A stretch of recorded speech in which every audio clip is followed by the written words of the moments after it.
Golconda jewellers తెలంగాణలో మొట్టమొదటి factory outlet మన కొత్తపేటలో ఫిబ్రవరి 14న గొప్ప శుభారంభం.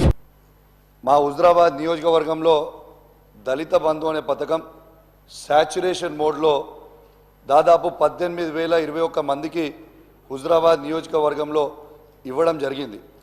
దీన్ని దాదాపు గ్రౌండింగ్ కూడా అయిపోయినాయి. కానీ రెండో విడత దళిత బంధు అనేది ఆపుతా ఉన్నారు అధ్యక్ష. ఇది దాదాపు 2,800 మందికి అధ్యక్ష. హుజరాబాద్ నియోజకవర్గంలో రెండో విడత దళిత బంధుని ఆపుతా ఉన్నారు. కాబట్టి దయచేసి దాన్ని వెంటనే విడుదల చేయాలని కూడా కోరుతా ఉన్నాను అధ్యక్ష.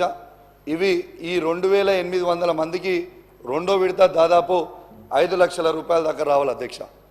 దాని తర్వాత దీంట్లో ఫైనాన్షియల్ ఇంప్లికేషన్స్ కూడా గవర్నమెంట్కి ఏమీ లేవు అధ్యక్ష. ఈ డబ్బు ఆల్రెడీ ఆ బెనిఫిషరీ అకౌంట్లో ఆల్రెడీ డిపాజిట్ అయి ఉంది అధ్యక్ష. కేవలం దాన్ని రిలీజ్ చేస్తే అయిపోతుంది అధ్యక్ష.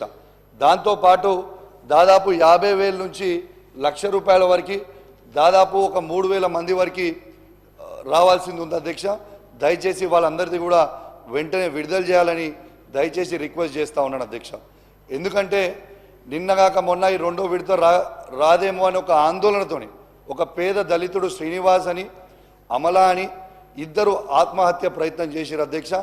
దయచేసి ఆ డబ్బు వాళ్ళ అకౌంట్లో ఉంది కాబట్టి దయచేసి అది వెంటనే విడుదల చేయాలి అధ్యక్ష.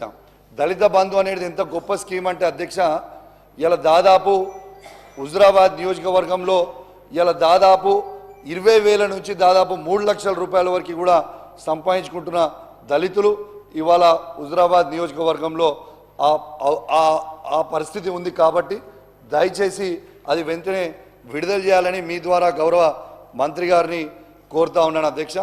అదేవిధంగా అధ్యక్ష, హుజరాబాద్లో హాస్పిటల్లో 100 బెడెడ్ హాస్పిటల్లో ఐసీయూ కూడా మొత్తం అయిపోయి ఉంది అధ్యక్ష. దయచేసి దాన్ని కూడా వెంటనే ఓపెన్ చేపిస్తే సరిపోతుంది అధ్యక్ష. దీంట్లో ఫైనాన్షియల్ ఇంప్లికేషన్స్ కూడా ఏమీ లేవు, ఓపెన్ చేస్తే అయిపోతుంది అధ్యక్ష. ఇంకోటి అధ్యక్ష, ఈ చివరి ఆయకట్టుకి కమలాపూర్ మండలంలో మా శనిగరం, గోపాల్పూర్, మాదనపేట అని చివరి ఆయకట్టుకి ఉన్న ఊర్లకు కూడా రైతులు ఇబ్బంది పడుతూ ఉన్నారు. కాబట్టి ఆ నీళ్ళని కూడా చివరి ఆయకట్టుకి అందేలాగా మీరు కొంచెం దయచేసి అధికారులకి చెప్తే బాగుంటుందని కోరుకుంటా ఉన్నాను అధ్యక్ష.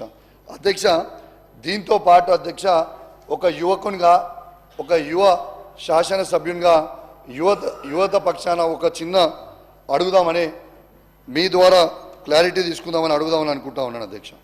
అధ్యక్ష, పదే గౌరవ ముఖ్యమంత్రి గారు పిసిసి ప్రెసిడెంట్ ఉన్నప్పుడు పదే కేసీఆర్ గారి ప్రభుత్వం ఒక్క ఉద్యోగం కూడా ఇవ్వలే అని చెప్పారు అధ్యక్ష. కానీ అధ్యక్ష ఒక్క నిమిషం అధ్యక్ష, ఒక్క నిమిషం, అరే అధ్యక్ష ఒక్క నిమిషం. ఆ రోజు తెలంగాణ తొలి ముఖ్యమంత్రి అయిన కేసీఆర్ గారు 1,60,083 ఉద్యోగాలు ఇచ్చింది కూడా యావత్ తెలంగాణ ప్రజలకి, తెలంగాణ యువతకు కూడా ఈ అసెంబ్లీ ద్వారా తెలియజేస్తూ ఉన్నాను. మీరు పదే ఉన్నప్పుడు మీరు జీతాలు వేస్తున్నాం ఫస్ట్ క్లాస్, సెకండ్, థర్డ్ అని చెప్తా ఉన్నారు అధ్యక్ష. మరి 1,60,083 మందికి మీరు జీతాలు వేస్తున్నారంటే ఈ ఉద్యోగాలు కేసీఆర్ ఇచ్చినట్టే కదా అధ్యక్ష. నిన్న కూడా మీరు ఇచ్చిన 15,750 ఉద్యోగాలు, ఆ ఉద్యోగాలు తెలంగాణ తొలి ముఖ్యమంత్రి అయిన కేసీఆర్ గారు ఇచ్చింది.